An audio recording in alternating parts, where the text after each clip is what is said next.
Yeah, good morning, Fight View 360 fans. Your old mate, Big J, Jason Fletcher. And again, we're talking to former WBA Super Flyweight Champion of the World, Andrew the Monster Moloney. Andrew, welcome back to the channel, mate.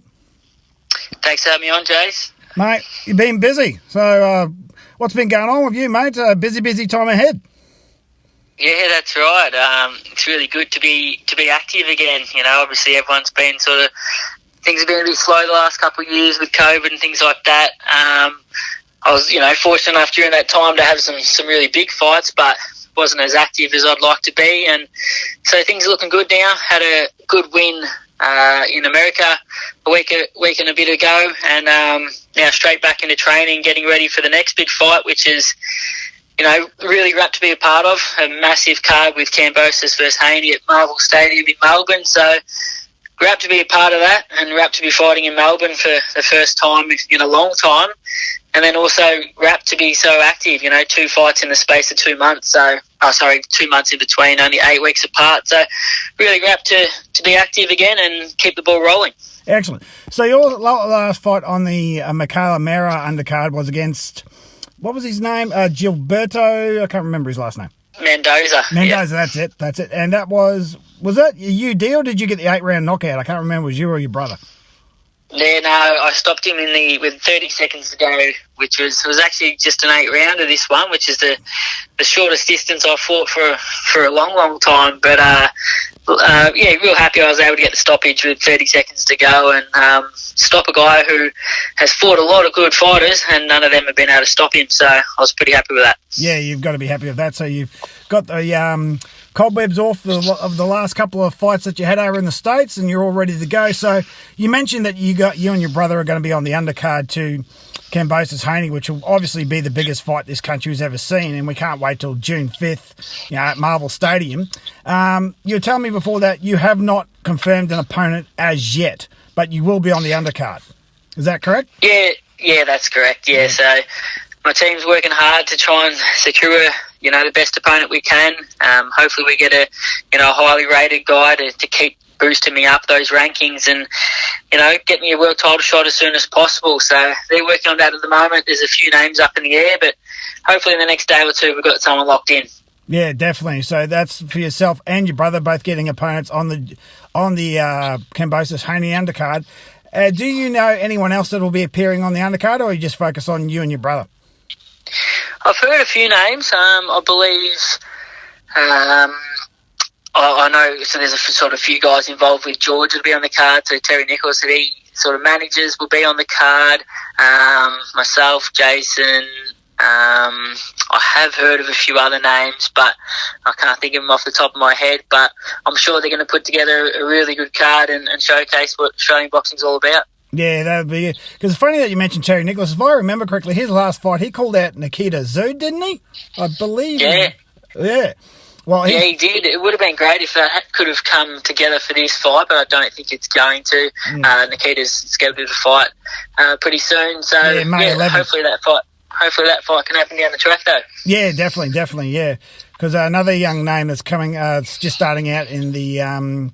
He's going to drop down to 69's Benjamin Bomber, who was on the Mixer-Rafa Isaac Hardman undercard the other night. So there's plenty of young and upcomers coming up in the super welterweight division.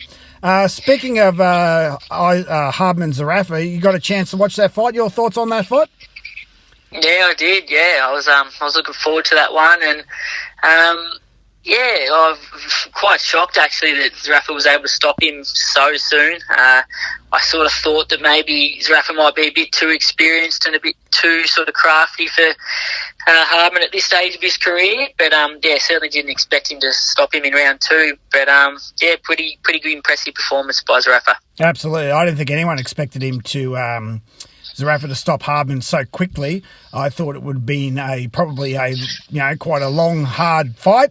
But Zerafa proved he's just levels above, and that's what the game's all about. So, yeah, that's correct. Yeah, now he'll have an opportunity for the IBF contendership if Triple G drops it against the Brazilian fellow whose name escapes me. I can't remember what his name is. He's actually a top-ranked fighter. He's been top-ranked. Yeah, that's right. Yeah, Falco, I think his last name is. I don't know. Falco. Yeah, I think his last name is Falco. Yeah, that is correct. Yeah. Yeah. So, yeah, interesting to see how Mick does. Obviously look very good in that fight, but hasn't sort of fought at the world level for quite a while. So, interesting to see how he goes against Falco. Obviously be great for Australian boxing if he can get his hands on that title. Yeah, speaking of titles, Shanika Johnson became our newest world title holder, IBF Super Bantamweight, defeating Melissa Escobar, I believe her name is, on the undercard. A fantastic night by Sam Labruna Boxing the other night, I thought. Great to see that, we've got 3 world champions and 2 of them are women. So the women are going great guns. Right. Yeah, the women are going great Right. guns. Right. Yeah, we're going pretty well in the women's department at the moment, and which is great. And we've also got quite a few males that are going to be fighting for world titles over the next few months. So hopefully we can get hold of a few more belts, and by the end of this year, Australian boxing, could potentially have 5 or 6 world titles, which would just be absolutely amazing and unheard of. Well, exactly, because Jai's fighting Breedis, I believe, sometime in July. Jai Patai will be having his rescheduled bout with Marcus Breedis. Yep. Then we've got, who else is up for a title fight? Obviously, George gets over Haney on June. Actually, let's talk about that. What's your thoughts on that fight? I believe that George will get Haney in 9 rounds. That's my personal thoughts. I think George will be too tough, too tenacious, and just the sheer will of the man is unmatched. I think that he'll go to any length to get that win. Your thoughts? Yeah, I think it's an interesting fight. Haney's obviously a very good boxer. He tends to sort of, not be so busy. He sort of tends to wait and try to really pick those shots. But he's not a big puncher, so I believe George will be able to outwork him. And I think, George is always super fit. He's going to have the whole of Australia behind him on the night, and they're talking 60,000 in the arena. So I'm sure he's going to come out firing and really let his hands go. And I expect him to probably outwork Haney, and I think it'll probably go the distance, to be honest. But I see George edging it on points and just having too much of a work rate for Haney. Too much, yeah. I agree. I really think that George is going to get up and just cement his place as the undisputed lightweight champion. And then yourself and your brother will have an opportunity. Now, both you fellas, I believe we were talking just before, are chasing the WBO route. I know that Jason was supposed to fight the number 1 contender, the Thai fighter, whose name I can't remember, for the WBC number 1 contendership. But with the recent events of the WBO and Paul Butler being now the interim champion, Jason's focus has changed to WBO, much like yourself. You boys both chasing the WBO titles?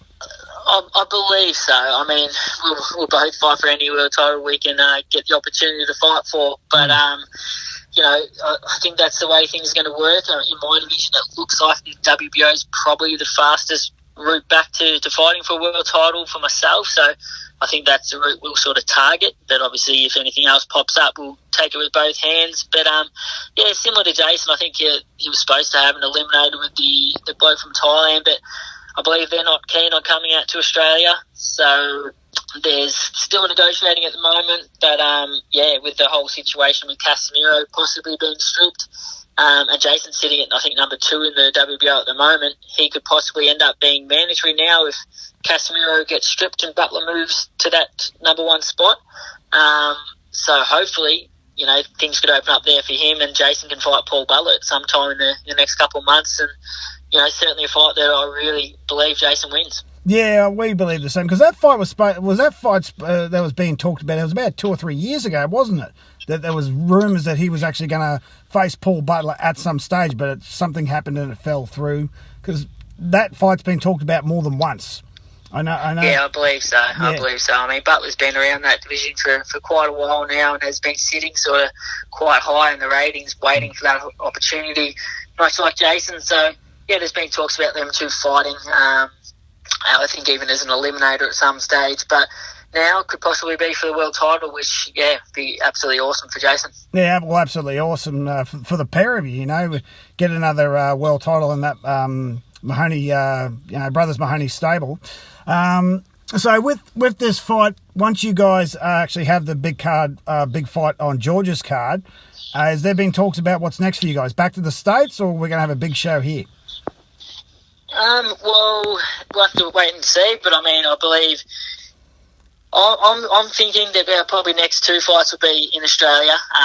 Obviously, George, if he, things were to go his way, there's the rematch with Haney, which will also be in Australia, which Haney now being with Top Rank. I believe Jason and I will again be a part of that show. Mm-hmm. But if George, is victorious, I think they will also probably try and do something, maybe even bring Lomachenko out to Australia and fight George, which again, Top Rank will be involved, so would hopefully be a part of that as well. So I'm tipping our next 2 fights either way will hopefully be here in Australia. Yeah, obviously. And what's the main difference between fighting at home and fighting in the States? What's your experience with the big difference there? Oh, it's tough. I love fighting in Australia, and I haven't been able to do it as much as I'd like in the last couple of years. But it's pretty special being able to fight, with all your family and friends and supporters there on the night. That's hard to beat. But also then fighting in America when you really at the top level and fighting on the big shows, and all the big names are around, all the people that you've watched growing up as a kid on TV are all there and a part of it. It's a pretty special feeling as well. So I like both of them just as much, and hopefully I'll continue to fight in America as well as Australia throughout the rest of my career. Yeah, obviously, because the big we've spoken to before, and obviously the big goal as you two is to pack out the MCG if that's at all possible. Get 100,000 people there. So we're still working towards. Absolutely. Oh, absolutely, yeah, we're still working towards that goal. If we pack out Marvel, the next logical step is the MCG. So.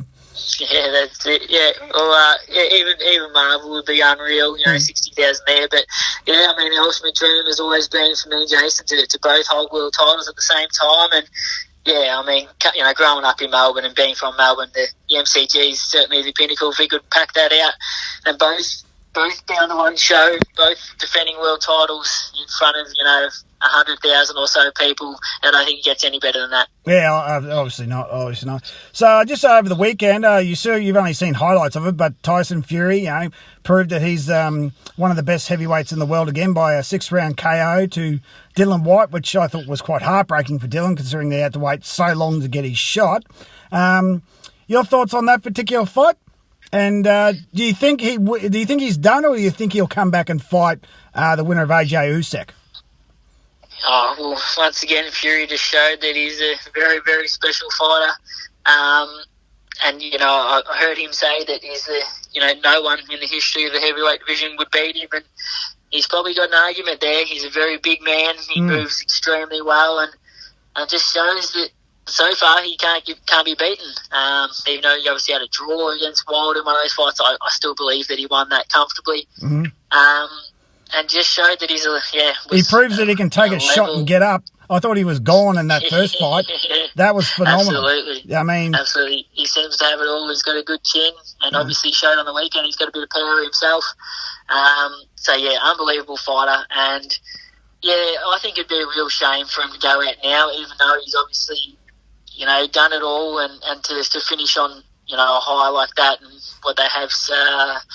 how many thousand people they have there? 96 or something like that, some ridiculous amount. Or something like that. So, it's certainly is a good way to go out and go out on top, which is great to see. But I think the temptation to have just that one more fight and become undisputed champion is just too much to pass up. And I think it'd be a shame to see him go out now. I think, ideally it would be great if Joshua can win this rematch against Usyk, and then he can fight Joshua for the undisputed title. Somewhere in Britain would be amazing, but even if Usyk wins, I think he's got to have one more fight and become the undisputed champion, and then he can go out, and there's no argument that he's the best heavyweight, certainly of this era. Yeah, that's exactly right. If he does that, he wins undisputed, right off to the sunset and enjoy the rest of his life, because he's only, 33, 34, he's not that old. So. Yeah, no, he's not. And I think you got to do one more. I know he's had all the belts. He talks about this. He's had all the belts before at different stages. But I think you got to become undisputed, and then finish like that. I don't think as I said, there's no argument then that he's certainly the best of this era. And I think for his legacy to have that one more fight just makes sense. Yeah, absolutely. Well, mate, once again, thank you for joining us on Fight View 360. We really appreciate your time. Look, good luck in the upcoming fight that you got on June 5th on the Kambosos Haney undercard. It'll be exciting to hear what who your opponent will be, and we'll chat to you again soon, mate. Really appreciate your time. No worries, mate. Thanks for having me on, and can't wait for June 5th.